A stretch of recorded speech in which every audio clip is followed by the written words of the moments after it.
Minasyaitonirrajim. Bismillahirrahmanirrahim. Assalamualaikum warahmatullahi taala wabarakatuh. Apa khabar tuan-tuan puan-puan sekalian? Alhamdulillah. Alhamdulillahi rabbil alamin. Nahmaduhu wa nasta'inuhu wa nastaghfiruh. Wa na'udzu billahi min shururi anfusina wa min sayyiati a'malina. May yahdihillahu fala mudilla lahu wa may yudlil fala hadiya lahu. أشهد أن لا إله إلا الله وحده لا شريك له وأشهد أن محمدا عبده ورسوله. قال الله تعالى في كتابه العزيز: أعوذ بالله من الشيطان الرجيم. بسم الله الرحمن الرحيم. يا أيها الناس اتقوا ربكم الذي خلقكم من نفس واحدة وخلق منها زوجها وبث منهما رجالا كثيرا ونساء واتقوا الله الذي تساءلون به والأرحام إن الله كان عليكم رقيبا. وقال الله تعالى: والذين جاهدوا فينا لنهدينهم سبلنا وإن الله لمع المحسنين. وقال النبي صلى الله عليه وسلم: من سلك طريقا يلتمس فيه علما سهل الله له إلى الجنة. وقال أيضا: اقرأوا القرآن فإنه يأتي يوم القيامة شفيعا لأصحابه. فأما بعد. Alhamdulillah, summa alhamdulillah. Puji-pujian, kesyukuran kita panjatkan kepada Allah Subhanahu wa ta'ala, Rabbul Alamin, Tuhan semesta alam. Allah masih memberikan kita iman dan Islam, dua nikmat yang paling besar kepada seorang hamba yang berada di atas muka bumi ini. Kedatangan tuan-tuan pagi ini, tengah hari ini ke rumah Allah, bukti masih ada Islam dan juga iman. Allah berikan lagi umur yang panjang kepada kita, kesihatan yang baik kepada kita. Bertambahnya umur kita, meningkatnya umur kita, menandakan kita semakin hampir ke garisan penamat. Ketika kita mungkin menyambut ulang tahun kelahiran, setiap tahun kita menantikan ucapan daripada keluarga, kawan-kawan dan sesiapa sahaja. Mereka mendoakan agar kita diberikan panjang umur dan murah rezeki. Sebenarnya ketika kita bertambah umur, kita patut sedar, adakah selari dengan ibadah kita terus meningkat ataupun pada kadar yang sama, na'udzubillah, semakin berkurang? Harapnya tidak seperti itu. Maka kesihatan, umur dan segala macam nikmat yang masih diberikan, kita kena fikir setiap hari untuk kita gunakan mendekatkan diri kepada Allah dan mempertingkatkan amal ibadah kita. Selawat dan salam ke atas baginda Nabi sallallahu alaihi wasallam, ahli keluarga baginda, para sahabat, para tabi'in, tabi'in, para salafus salih. Muslimin muslimat yang dirahmati Allah sekalian, para jemaah, dalam waktu yang ringkas ini kita nak meneruskan perkongsian kita berkenaan dengan tadabbur dan tazakkur. Terima kasih atas kesudian anda berada dengan saya pada hari ini. Mungkin ada di kalangan anda yang berpuasa, mungkin ada di kalangan anda yang tangguhlah dulu makan tengah hari. Mari kita main masuk dulu surau. Alhamdulillah, terima kasih. Tidak lain tidak bukan, ini semua adalah hidayah, petunjuk yang Allah campakkan ke dalam diri tuan-tuan semua berada di dalam majlis ilmu. Pada pertemuan kita yang lepas, kita terhenti pada ayat yang ke-6. Kan sengaja saya hentikan pada ayat yang ke-6 itu, surah Al-Fatihah. Jadi pada hari ini kita teruskan pada ayat yang ke-7. Tuan-tuan yang dirahmati Allah, telah saya katakan bahawa di dalam surah Al-Fatihah ini ada beberapa ulama tafsir memecahkan ataupun meletakkan surah Al-Fatihah ini kepada 3 kumpulan. Kumpulan yang pertama iaitu ayat 1 sehingga ayat yang ke-4. Namanya adalah keimanan dan ketauhidan. Cerita tentang tauhid, tentang akidah, usuluddin, itu berada pada ayat 1 hingga 4. Ni kita ni berada di tingkat bawah bangunan ni kan, ataupun namanya foundation base. Kan, penting yang berada di bawah ini mesti kuat, mesti kukuh. Kalau tidak, tak berani kita masuk, ataupun tak berani naik di lift ataupun di tingkat lebih atas. Maka bagi seorang manusia hamba di atas muka bumi Allah ini, sebelum cerita tentang perkara-perkara keimanan, ibadah, muamalah dan segala macam, yang pertamanya foundationnya adalah akidah. Apa maksud akidah? Aqadah, daripada asal kalimah ain, qaf dan dal, ikatan. Kita terikat dengan apa dia? Allah Azza wa Jalla yang menciptakan kita. Kan? Kalau buat bangunan ni, saya tengok masa kontraktor tu buat rumah saya, sebelum dia letak lori simen tu mari sampai, dia cucuk dalam tanah tu, dia letak apa dia? Kayu bakau. Pernah dengar kan? Dia letak kayu bakau. Untuk apa ni saya tanya kat pakcik yang buat kontraktor rumah saya? Oh ni bagi kuat nanti dalamnya. Tak pernah kita tahu sebelum ni. Kemudian baru nanti dia pasangkan dawai apa besi-besi semua, baru lori simen tu datang. Foundation kena kuat baru boleh naik yang seterusnya.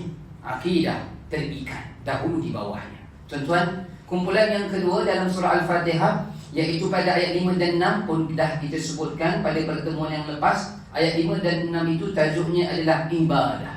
Maka bukti terikatnya kita dengan Allah Azza wa Jalla mesti dibuktikan dengan ibadah. Terutamanya pada ayat yang kelima, kita mengucapkan daripada mulut kita kepada Allah, iyyaka na'budu wa iyyaka nasta'in. Kemudian kita doa lagi kepada Allah. Ayat yang ke-6, ini doa yang paling penting yang diajarkan oleh Al-Quran kepada kita. Sebelum nanti dalam surah-surah yang lain pun banyak doa, tetapi doa yang paling penting jangan lupa setiap hari, iaitu mohon hidayah, petunjuk daripada Allah Azza wa Jalla. Telah saya buat kongsi juga, hidayah itu, petunjuk itu seperti waste pada hari ini. Tadi saya terpaksa tekan waste, bukan tak tahu jalan, tetapi dah ada kemalangan tadi, aksiden, takut terlambat. Walaupun agak pusing jauh, tapi naik highway bolehlah kita speed sikit.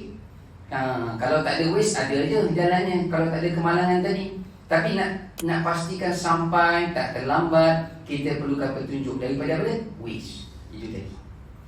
Baik, kita sambung terus pada ayat yang ke-7.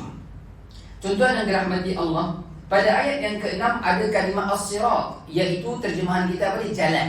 Sekarang di awal ayat yang ke-7 pun ada kalimah sirat, jalan. Siratal ladzina an'amta 'alaihim ghairil maghdubi 'alaihim waladdallin. Untuk faham ayat 7 ni cantik diulang sikit pada ayat yang ke-6. Tunjukkanlah kami wahai Allah jalan yang lurus. Terjemahannya disambung ayat 7, iaitu jalan apa dia? Jalan orang-orang yang telah engkau beri nikmat kepadanya. Bukan jalan orang yang dimurkai, dan bukan pula jalan orang-orang yang sesat. Ada nasyid dah ni, surah Al-Fatihah ni terjemahan dia ada nasyid kan? Anak saya ngapal. Tapi kalau kita tanya anak-anak kita ni, mana dia faham? Jalan orang yang Allah beri nikmat tu apa dia? Jalan yang Allah murkai tu apa dia? Jalan orang yang sesat tu apa dia? Dia tak faham. Yang penting dia ngapal, nak masuk pertandingan nasyid. Tapi kita kena faham, kita sudah dewasa tuan-tuan. Sekarang orang-orang yang tadi na'budu dan nasta'in, dia berdoa kepada Allah agar Allah letakkan, dia berikan petunjuk kepada dia jalan yang lurus. Tak cukup sekadar itu, tak jelas. Allah bantu. Jika kita masih tak jelas dengan bertanya, jalan yang lurus ni jalan macam mana? Allah jelaskan, bantu kepada kita. Jalan orang-orang yang Allah beri nikmat. Sekarang saya tanya kepada tuan-tuan, siapa yang Allah maksudkan orang-orang yang Allah beri nikmat? Masih tak jelas juga. Tak jelas juga. Tiba-tiba diteruskan pada al-maghdubi alaihim, kemudian ad-dallin, kelompok yang kedua dan ketiga. Penjelasan an'amta alaihim ini tuan-tuan, dia berada dalam surah An-Nisa. Dalam surah An-Nisa. Mungkin ada yang menghafal ataupun pernah dengar ayatnya. Dalam surah An-Nisa, surah nombor 4, dia berada pada ayat yang ke-69. Begitulah Al-Quran. Bila kita tak jelas ayat ni, kita kena tanya orang, apa maksudnya ni? Pasti Al-Quran akan menjelaskan. Kalau pun tak ada, jangan risau. InsyaAllah pasti kerasulan Nabi SAW itu untuk menjelaskan apa yang tak jelas dalam Al-Quran. Nabi akan jelaskan di dalam hadis-hadisnya. Namun yang dimaksudkan an'amta alaihim, yang Allah berikan nikmat kepada mereka itu, Allah sebut very detail, satu persatu. Dia berada pada surah yang keempat, nama surah An-Nisa, ayat nombor 69. Sama-sama tuan-tuan kita dengar. Kata Allah, wa man yuti'illaha war rasul fa ulaika ma'al ladzina an'ama Allahu alaihim. Kalau tadi dalam Al-Fatihah an'amta alaihim, kalau dalam surah An-Nisa ini an'ama Allahu alaihim, dia kurang sama kan? Minan nabiyyin was-siddiqin, sebut dengan detail tu. Minan nabiyyin was-siddiqin wasyuhada was-salihin wa hasuna ulaika rafiqa. Tuan-tuan yang dirahmati Allah, apa terjemahannya? Dan barang siapa yang mentaati Allah dan Rasul, yakni Muhammad, kita umat Nabi SAW, maka mereka itu akan bersama-sama dengan orang yang diberikan nikmat oleh Allah. Itu tadi yang an'amta alaihim tadi itu. Siapa yang Allah berikan nikmat tu? Allah jelaskan dengan detail. Para nabi, para pecinta kebenaran, orang-orang yang mati syahid, dan orang-orang yang as-salihin, yang soleh. Mereka itulah teman yang sebaik-baiknya. Saya ulang sekali lagi tuan-tuan. Di antara para nabi, kita bukan para nabi. Bahkan belum tentu kita di kalangan keluarga para nabi. Adakah kita pada kelompok golongan seterusnya as-siddiqin? Apa maksud as-siddiqin? Orang yang mencintai kebenaran. Tuan-tuan, kita berada di zaman fitnah. Ni apa yang berlaku seminggu dua ni dalam negara kita? Semalam ada kes lagi dekat Terengganu. Sebelum sempat saya tidur, ada lagi kes di Terengganu. Kena tangkap apa dia? Penghinaan terhadap Nabi SAW dan terhadap Islam itu sendiri. Yang 2 minggu lepas tu, yang perempuan tu atas pentas tu kan, kemudian tak pucung. Kemarin mengajar di Puchong, hari Selasa, saya kata, tuan-tuan nak salah. Marah dia dekat saya. Dah tempat tuan-tuan. Tiba-tiba dia kena kan. Kejut dia pun. Tuan-tuan, kemudian dekat Kelantan. Kemudian dekat satu lagi, saya lupa yang keempat. Semalam yang kelima sebelum sempat saya tidur. Soalannya, apa punca perkara ini boleh berlaku? Dan yang itu adalah mereka yang hafal 15 juzuk katanya kan, yang dia pucung sampai kena pukul tu. Kalau tengok YouTube channel dia ceramah kisah tentang Nabi, tentang Rasul, para sahabat. Ada YouTube channel. Tak ada pula kita. Menekanlah, pandailah kita kan. Belum tentu kita hebat. Tetapi soalannya tadi apa dia? Apa punca mereka boleh berubah seperti itu sehingga mengeluarkan perkataan yang tidak sepatutnya? Kita marah, kita geram, ada orang pergi datang rumah dia pukul kan. Darah abang siap. Islam kamu itu datang pukul tuan-tuan. Hulur tangan. Bermasalah. Tolong jelaskan. Bukan dia datang pukul terus. Dia gina yang betul, dia salah. Tapi apabila orang yang bukan Islam tengok, kena pukul. Apa pandangan mereka cara Islam menyelesaikan? Takut. Begitu pula kisah tak berangkatnya 400 orang jemaah haji kan. Tuan-tuan yang dirahmati Allah, apa pandangan orang Islam terhadap kita dengan perkara-perkara seperti ini? Menipu orang tu, total tu 22 juta. Saya ada dalam grup WhatsApp family yang terkandas dalam musim haji baru ni, Khamis hari tersebut.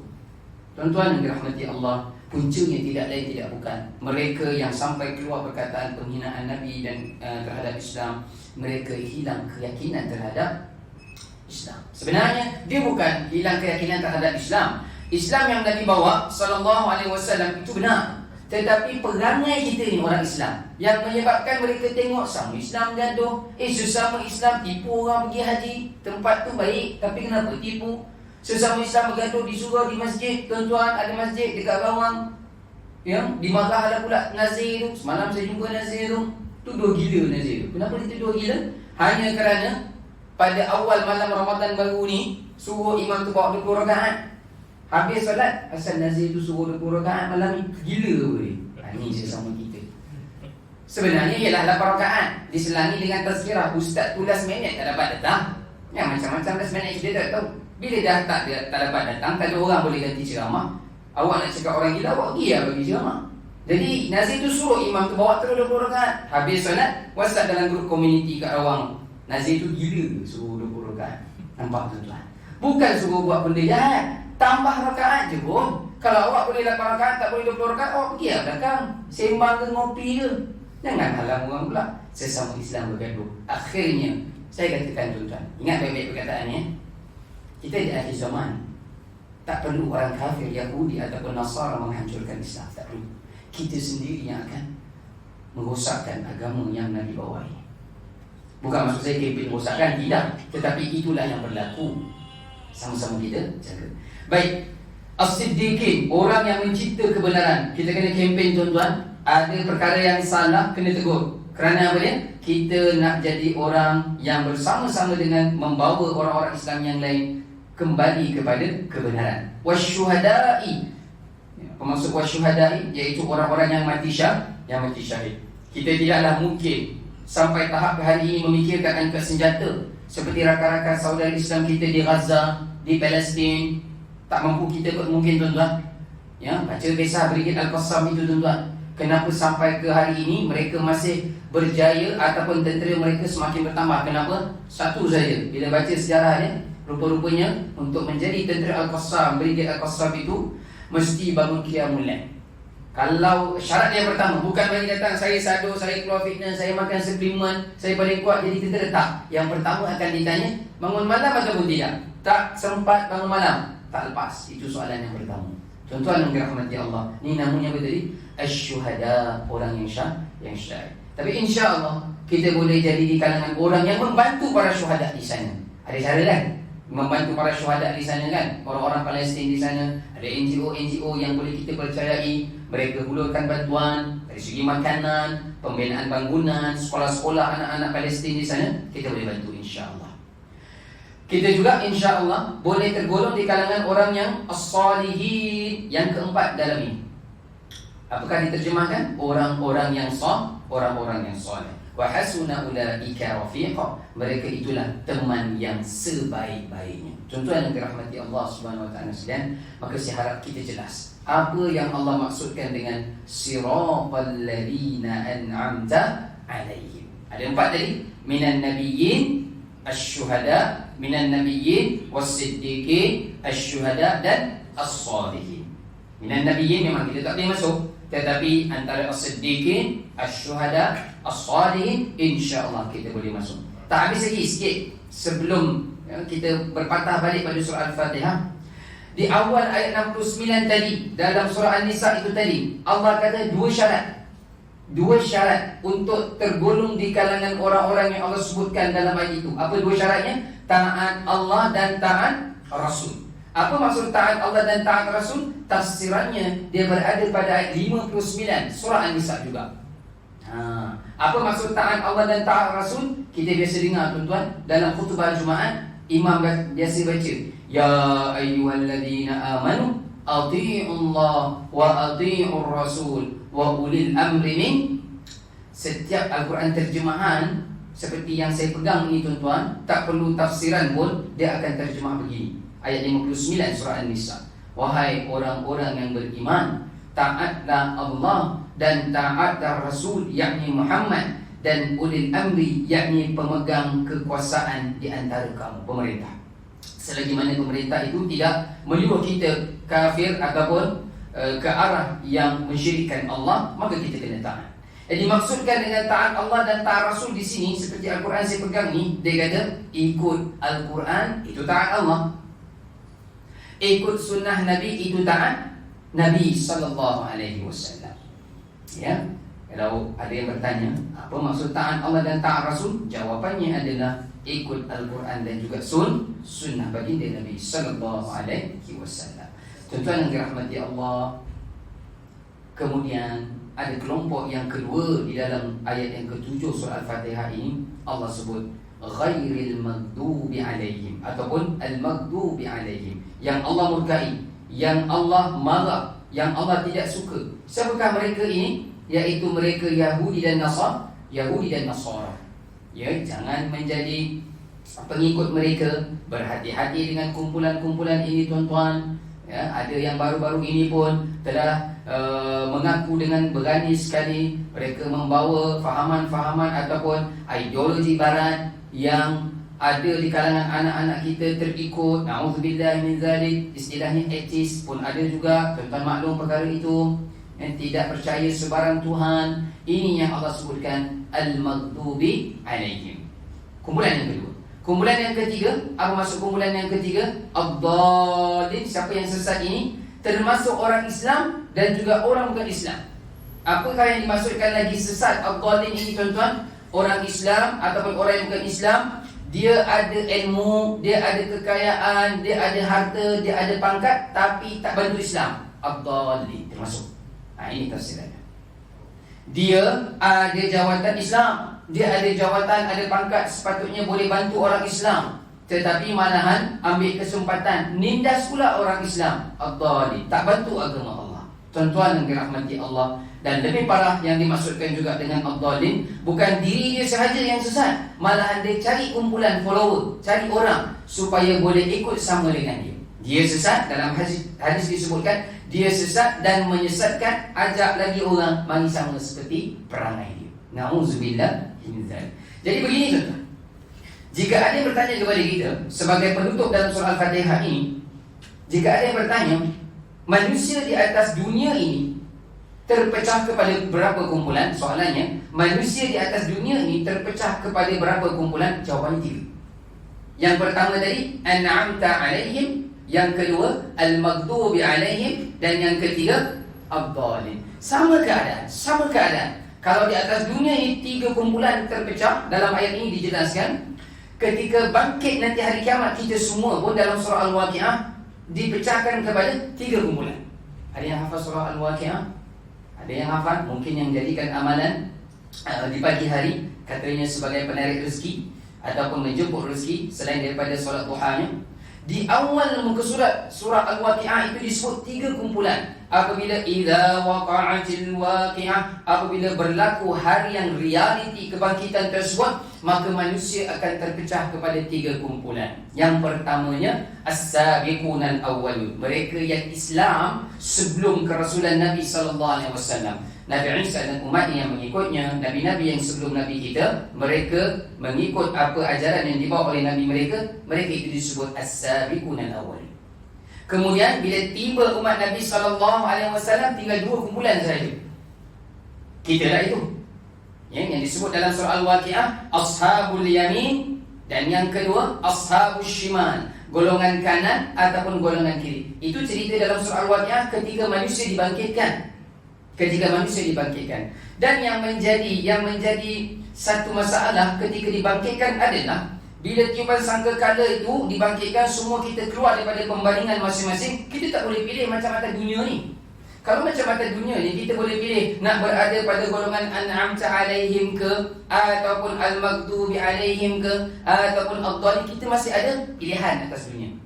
Tapi bila bangkit nanti di pembaringan hari kiamat itu, tak boleh pilih. Tak boleh beritahu kepada Allah, saya nak bermulan ni, saya nak bersama dengan golongan. Tak boleh. Dia automatic. Ada satu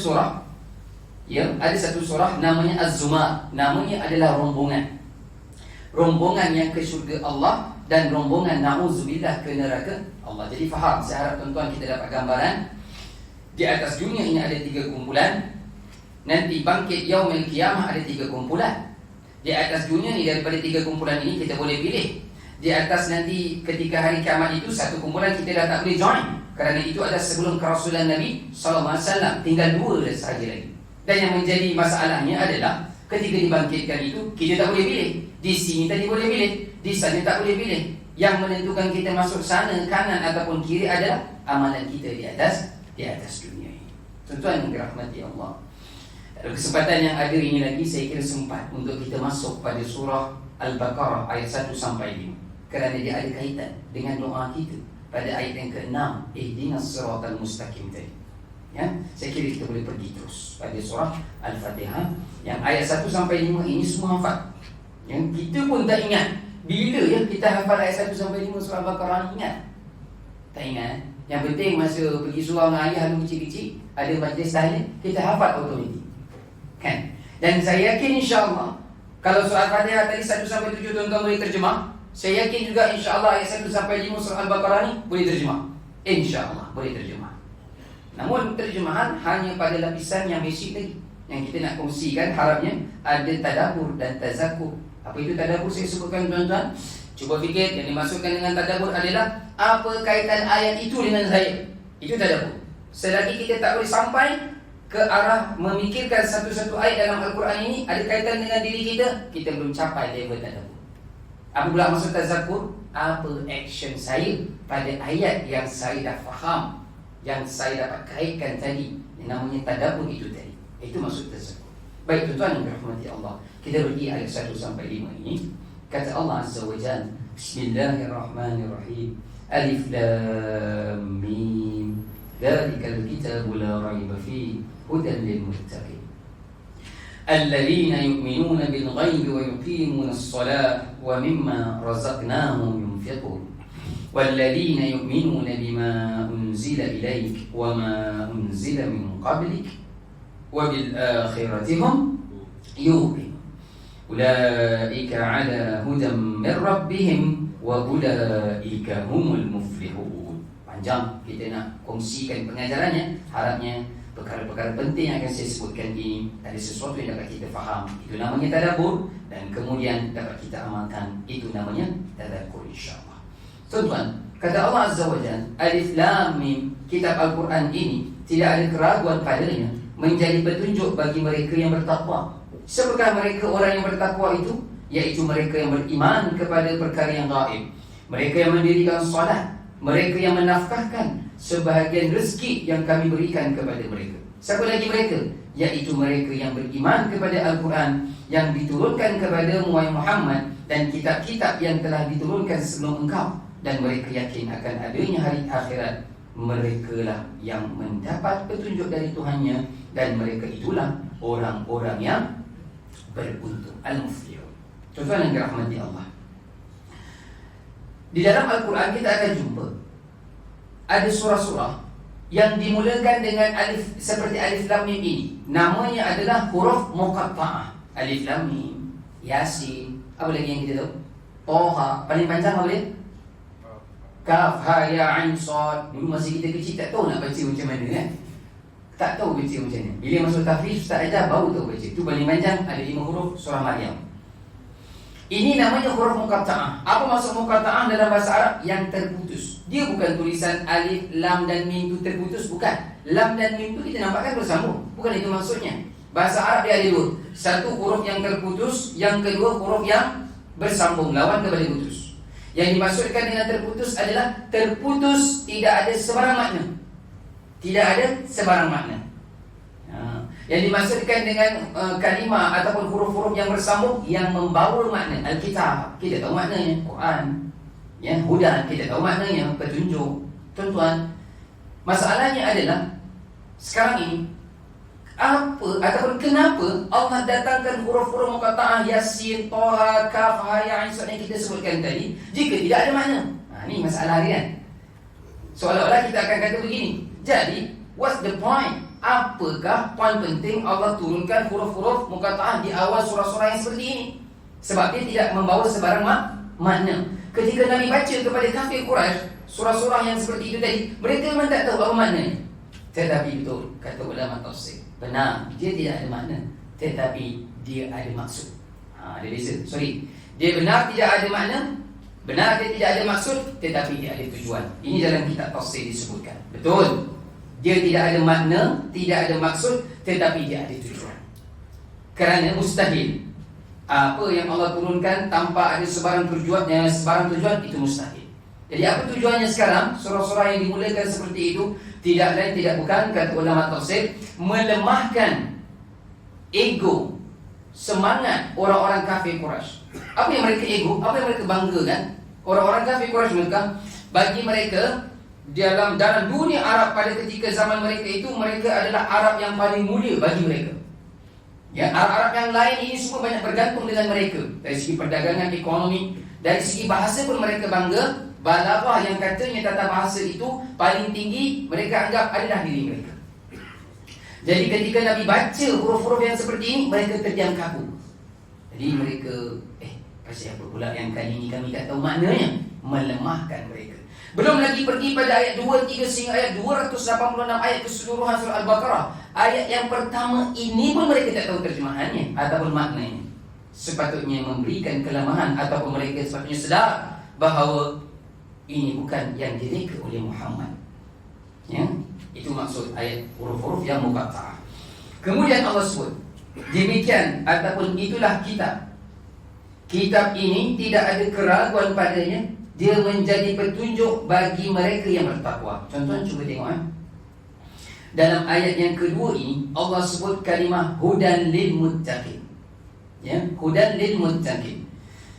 Kata ulama tafsir, kalimah hudan lil muttaqin pada ayat yang kedua ini, inilah ayat yang Allah jawab segala permintaan kita berulang kali, minimum 17 kali dalam ayat ke-6 surah Al-Fatihah itu tadi. Kan kita dalam rakaat kita 5 waktu 17 rakaat, 17 kali lah kita kena baca surah Al-Fatihah. Maka paling minimum kita akan jumpa ihdinas siratal mustaqim. Kita minta Allah berikan petunjuk kepada kita jalan yang lurus. Allah kata, kalau benar nak Allah kabulkan, kalau benar nak aku kabulkan permintaan kalian, permintaan anda pada ayat yang ke-6 itu, ini ciri kena buat. Dan saya suka katakan begini tuan-tuan, ayat yang ketiga, ayat yang keempat dalam surah Al-Baqarah ini, dia merupakan ayat yang praktikal. Dia bukan satu ayat yang frasa statement seperti biasa sahaja. Dia ayat yang praktikal. Kenapa praktikal? Kerana kan kita sering berdoa jadi ihdinas siratal mustaqim. Orang Muslim tidak hanya sekadar berdoa, tak cukup. Dia kena ada usaha. Tuan-tuan nak gaji setiap bulan, tuan-tuan nak bos naikkan pangkat, ataupun majikan nak beri bonus dan sebagainya. Adakah hanya duduk di rumah? Bos tolong naikkan. Macam-macam permintaan kita, dia pun takkan bagi. Ataupun satu hari nanti kita jadi bos, kita ada orang bawahan, orang bawahan kita pula buat macam tu, tak nak tunjukkan usaha dahulu, takkan juga tiba-tiba kita nak berikan bonus. Maka Allah Azza wa Jalla beritahu kepada kita, jika benar kita ingin Allah letakkan pada jalan yang lurus, apakah praktikal yang mesti kita buat setiap hari? Yang pertamanya adalah alladzina yu'minuna bil ghaib. Ini ayat praktikalnya, beriman dengan segala perkara yang gaib. Tuan-tuan bayangkan apa yang dimaksudkan dengan perkara yang gaib. Alam barzakh, transit kita selepas ini, tuan-tuan, kita telah melepasi beberapa transit ataupun persinggahan.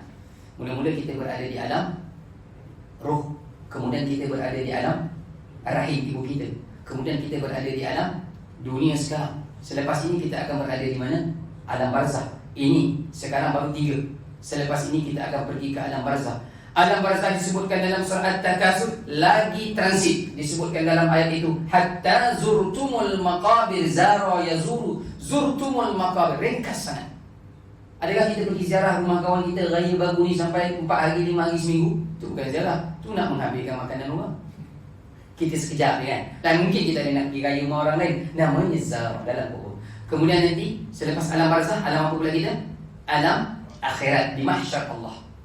Transit juga. Nunggu lagi bila giliran saya ni, bilalah giliran aku ni, diri kita. Yang terakhir alam apa dia tuan-tuan? Syurga Allah, akhirat. Tapi dia tempat yang disebut dalam Al-Quran, khalidina fiha abada, selama-lamanya, forever and ever. Tuan-tuan, untuk memastikan kita selamat, begini saya harap tuan-tuan boleh faham. Saya pun ada anak 3 orang. Tuan-tuan pun ada pengalaman isteri mengandung dan melahirkan anak. Ketika anak kita berada di alam rahim tu, ketika kita dapat tahu dia muntah-muntah, loya, lepas tu kita pergi cek, doktor kata, tanya tuan, ada berita baik. Lagi-lagi anak pertama. Kalau anak kedua, ketiga kita dah biasa. Tapi anak pertama kan lain besar, dengan persiapan sebagainya kan. Bila doktor kata, tanya tuan, baru kahwin tak sampai ada orang 2-3 tahun baru dapat anak kan. Baru sampai setahun dah dapat anak, kita gembira. Bagi tu mak mertua semua bangga lah. Bagi tu kawan-kawan pun cak tanya, tuan-tuan, 9 bulan anak kita berada di alam rahim isteri kita tu, adakah kita biarkan dia kerja berat? Apa lagi yang akan kita jaga dekat dia? Rapi kan. Awak jangan buat benda-benda berat. Ada benda berat, biar saya bantu. Bagi tahu. Kalau dia buat tak, kita marah mungkin. Lagi apa lagi yang kita akan jaga? Pemakanan dia. Betul? Yang ikut makanan sunnah, alhamdulillah, macam-macam. Kurma, madu, apa lagi? Habatus sauda. Anak tu nanti lahir, insya-Allah tak ada kuning. Poin saya apa dia? Poin saya dekat sini, untuk memastikan anak kita nak keluar ke alam dunia ni, di alam rahim kita jaga dengan baik. Sekarang kita berada di alam dunia, untuk kita selamat nanti ke alam barzakh. Di dunia ini kita kena jaga baik-baik amalan kita, keimanan kita, amal soleh kita, supaya kita nak berjaya di alam barzakh itu nanti. Transit dan seterusnya. Cuba bayangkan isteri kita dah 8 bulan, 7-8 bulan, kita masih suruh dia driving lagi, bawa gear manual pula. Saya pakai kereta hari ni, awak naik motor lah. Lagi balak. Apa jadi kat dia? Ada keguguran kan? Boleh jadi ada risiko dia akan keguguran. Tak sama anak kita yang pertama itu tadi. Maka kita akan jaga baik-baik, supaya dia keluar nanti ke alam dunia yang fana, yang sementara ini pun selamat, sihat seperti kita. Untuk kita selamat di alam barzakh, transit dan seterusnya. Maka di mana transit yang sedang kita berada, tolong jadi yang sebaik-baiknya di sisi Allah. Penjagaan itu maksud saya. Baik, jadi alladzina yu'minuna bil ghaib ini perkara gaib semua kena bayangkan. Tuan-tuan, cuba tengok ayat yang ketiga ni kan. Tadi saya dah kata ayat ni semua ayat praktikal, 3 dan 4. Yang praktikal kita nampak jelas dia berada pada ayat yang ketiga pada kalimah wa yuqimunas solat. Dirikan solat tu praktikal. Kita setiap hari 5 waktu minimum. Ditambah dengan sunat tu lagi bagus. Praktikal yang kedua kita nampak dengan jelas wa mimma razaqnahum yunfiqun. Infak. Ini namanya muamalah. Tapi yang masalahnya sebelum Allah sebutkan solat dan sebelum Allah sebutkan muamalah, derma, bantu orang sebagainya ini, Allah sebutkan di awal ini tadi apa dia? Selesai dahulu perkara yang gaib. Perkara yang gaib kena selesai dahulu. Ya. Jadi dia begini tuan-tuan. Anak-anak kita yang dah meningkat remaja, sekolah menengah, nak pergi universiti ataupun kita akan lepas dia belajar ke luar negara, kita tak perlu bimbang tentang solatnya, tentang akhlaknya. Yang razaqnahum yunfiqun itu pun termasuk akhlak. Tentang ngaji Quran dan segala macam amal ibadah, kita tak perlu bimbang. Jika sekiranya step yang pertama iaitu beriman dengan perkara gaib, mereka selesai terlebih dahulu. Ataupun saya kata dengan perkataan begini, tuan-tuan, sebelum melepaskan anak tuan-tuan pergi belajar ke luar negara, ialah pada sekolah rendah, sekolah menengah mungkin bersama dengan kita boleh tengok pantau dia punya solat, dia punya akhlak. Tapi kalau dia dah pergi sekolah menengah, sekolah universiti luar negara, takkan setiap hari kita nak call dia pun akan jadi rimas. Tetapi insya-Allah seorang ayah dan seorang ibu ketika anak itu berada daripada dia baru lahir sehingga sebelum dia meningkat ke kolej ataupun universiti, sekitar berapa tahun lebih kurang? Lebih kurang dalam 17 tahun lah, 17 ke 18 tahun. Dia selesai dahulu yang namanya tadi akidah, yang namanya tadi beriman dengan perkara yang gaib. Anak, percayalah, di hari nanti ada transit yang seterusnya namanya di alam barzakh. Di situ ada kebahagiaan ataupun kesengsaraan. Kemudian nanti itu sebentar, nanti ada di mahsyar Allah. Kemudian akan ditimbang, ada mizan nanti, ada syurga, ada neraka. Jika anak kita ini jelas, insya-Allah dia tahu bila waktu solat dia kena tunaikan dengan segera. Dia tahu setiap hari kena pegang Al-Quran. Dia tahu bila tiba Ramadan dia kena berpuasa. Dia tahu bila dia kerja ada harta yang lebih dia kena zakat. Tak perlu kita peringatkan. Semuanya mesti bermula selesai terlebih dahulu dengan perkara yang gaib. Saya katakan begini tuan-tuan. Jadi jika sekiranya hari ini kita nampak ada orang dewasa yang ada pangkat, yang ada harta pada hari ini, tetapi masih lagi berani mengambil rasuah, menindas orang, mengambil yang bukan haknya. Dengan kata lain, dia tidak beriman dengan cerita alam barzakh, ataupun dia tidak beriman dengan adanya pencatat malaikat kanan dan kiri. Dia tidak beriman dengan adanya hari hisab itu nanti yang dia baca setiap hari Maliki Yaumiddin. Jika benar dia beriman itu semua ada, dia tak akan berani ambil hak orang. Dia tak akan berani menyogokkan ataupun melakukan perkara yang haram di atas muka bumi ini. Maka sebab itu tuan-tuan yang dirahmati Allah, ketika kita membaca surah Luqman, tuan-tuan mendengar membaca kisah Luqman, dia pun sebutkan sebelum dia suruh anak dia solat, kemudian berpuasa, kemudian buat baik, terlebih dahulu dia kata apa dia? Dengan Allah selesai. Ya bunai la tusyrik billah innasyirka la zulmun azim. Itu akidah, perkara yang lain. Tuan-tuan, kemudian pada kalimah mendirikan solat ini, tuan-tuan tidak akan jumpa tuan-tuan tidak akan jumpa dalam Al-Quran Allah sebut tentang surah solat ini. Tuan-tuan tidak akan jumpa dengan kalimah yu'addinas solat. Tidak. Yu'addin maksudnya tunai. Tetapi Allah pasti akan gunakan kalimah yang asalnya qama, yaqumu, yuqimu. Dia sama seperti nanti dalam surah Al-Fatihah yang lepas itu, Al-Mustaqim. Al-Mustaqim hari itu ihdinas siratal mustaqim. Apa yang kita terjemahkan? Wahai Tuhan kami, tunjukkan kami jalan yang lurus. Al-Mustaqim itu pun dia asal daripada kalimah qama yaqumu. Dia boleh jadi wa yuqimunas shalah dalam bahasa Arab. Apa maksud qama ini tuan-tuan? Diri. Mesti kena berdiri. Ya, yalah kalau sakit uzur dia duduk ataupun dia di atas kerusi. Bukan itu fizikal. Maksudnya yuqimunas shalah ini macam mana keadaan sekalipun seorang Muslim, seorang yang katanya al-muttaqin, macam mana pun dia sakit ke selagi dia bernafas, dia kena solat. Macam mana susah sibuk sekalipun, dia kena solat. Ketika sebut tentang mendirikan solat ini tuan-tuan, telah saya katakan juga pada ayat yang kelima yang surah Al-Fatihah yang lepas, jangan pernah kita terbalikkan ayat itu. Iyyaka na'budu, jangan kita terbalikkan na'budu iyyaka. Walaupun dalam grammar bahasa Arab yang sebenar, dia sebenarnya bukan iyyaka na'budu. Dalam tata bahasa yang sebenar, bahasa suratan bahasa Arab adalah na'budu iyyaka. Tetapi Allah nak beritahu cerita tentang mesti ibadah kepadaku, Allah terbalikkan. Walaupun orang Arab tu biasa sebut na'budu iyyaka, sekarang Allah terbalikkan dia menjadi iyyaka na'budu. Apa maksudnya tuan-tuan? Ada beza kan? Bagi yang tak sempat pada pertemuan yang lepas, saya katakan bagaimana apabila azan dilaungkan, kita boleh nampak adakah kita nak membiarkan diri kita iyyaka na'budu ataupun na'budu iyyaka. Ada orang sebelum azan dia dah datang, dah standby, dah siap. Ini orang yang iyyaka na'budu. Tetapi ada orang dah pukul 3 pun, 3:30 masih belum solat zuhur. Ini sengaja dia terbalikkan balik ayat yang kelima surah Al-Fatihah menjadi na'budu iyyaka. Disembah Allah, tetapi dia bukan letak yang di awal ketika azan itu dilakukan. Bagi dia, oh ada meeting yang belum selesai, ada urusan dan sebagainya, maka dia sengaja menterbalikkan ayat tersebut. Tuan-tuan, apa maksud as-salah?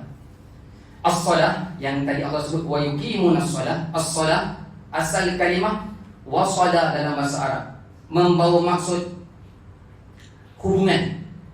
Jadi boleh kita faham as-salat ini hubungan kita dengan Allah Azza wa Jalla. Ketika mana Allah panggil 5 waktu azan dilaungkan ataupun tak perlu dengan azan, kita dah bersiapkan diri kita, maka kita tahu itu waktu kita mesti berhubung dengan Allah, mengadu segala masalah, buktikan bahawa kita adalah hamba yang bersyukur. Tuan-tuan, kita bersyukur sangat Kalaulah tidak ada diskaun yang asalnya 50 waktu yang Nabi terima pada malam Isra' dan Mi'raj itu, maka tak sempat kita meneruskan kuliah ini. Silat-silat kuliah ini baru mula 10 minit, kita kena berhenti solat tadi. Tak sempat. Dalam daripada 50 waktu itu, Nabi-Nabi yang berada di langit-langit tersebut memberitahu kepada Nabi SAW, Firdaus tu nanti yang dekat KL tu, jangan harap dah dia boleh solat 50 waktu ni. Dia sibuk cari duit dia, jap sana kejap sini. Kata Nabi-Nabi yang lain itu, Nabi sampai malu tuan-tuan. Sebenarnya Nabi-Nabi yang lain tu kata, Muhammad yang 5 ni pun tolong naik balik, minta kepada Tuhan. Yang 5 ni pun nanti masalah. Benar tak kata para Nabi ni tuan-tuan? Benar, berlaku pada hari ini. Na'udzubillah min dzalik. Maka solat asal kalimah wasalah silah itu membawa maksud apa dia? Hubungan antara kita dengan Allah. Wa mimma razaqnahum yunfikun. Sebagai penutup kita pada petang ini, memang sengaja tinggalkan sikit-sikit gitu kan. Supaya kena datang lagi. Tuan-tuan, apa yang dimaksudkan wa mimma razaqnahum yunfikun, sebahagian daripada rezeki yang Allah berikan kepada kita, kita mesti kena infak. Tuan-tuan, jangan tunggu kaya baru kita infak. Jika begitulah prinsip kita, memang kita tidak akan kaya. Tetapi apa yang ada, cantik Allah gabungkan kalimahnya apa dia? Mimma. Asal kalimah mimma itu adalah mim, nun yang sukun, kemudian mim dan alif.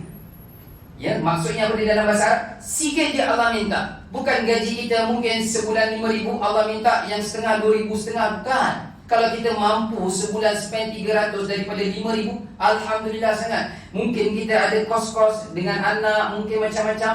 Tak, Allah tak minta banyak. Allah nak tengok apa yang kita buat mesti ada keluarkan untuk agama Allah ini. Tuan-tuan yang dirahmati Allah, sangat cantik Allah sebut pada ayat ini. Yang dimaksudkan juga dengan yunfikun, dia sebenarnya bukanlah berbentuk wang yang kita maksudkan ringgit, dolar ataupun rupiah, bukan.